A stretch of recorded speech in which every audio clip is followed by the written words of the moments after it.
So basically আমার পিসিটা অনেক দিন ধরে ওভারক্লক করা ছিল, তো এই জন্য টেম্পারেচার অনেক হাই আসতো।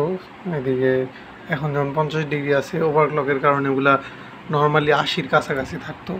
তো এখন টেম্পারেচার যেমন অনেক লো আছে, কারণ আমি এটা আন্ডার ক্লক করছি। প্রথমে তো আমার বায়োসের ওভারক্লক ইঞ্জিনটা অফ করছি, MSI যে ওসি ইঞ্জিন থাকে। এরপরে আমি এটা আন্ডার ক্লক করছি এবং লক করছি 1.7 গিগাহার্টজে। এটার আমার 5600-এর ম্যাক্স ফ্রিকোয়েন্সি হলো 4.7 গিগাহার্টজ। এটা আমি 1.7-এ লক করছি, বাট স্টিল আমার ফ্রেম তেমন কিছু কমে নেই, এখনও 200-200+ ফ্রেম আছে। আর তার থেকে আমি ভালো জিনিস দেখছি যে লেটেন্সিটা কমছে, আমার স্ক্রিন টিয়ারিংয়ের ইস্যু ছিল ওগুলোও কমছে। আর আমি অবভিয়াসলি এত কমে খেলবো না 1.7 গিগাহার্টজে, বাট অবভিয়াসলি আমি আন্ডার ক্লকটা অফ করার কারণে কিছু সুবিধা পাবো ওভারক্লকটা অফ করার কারণে।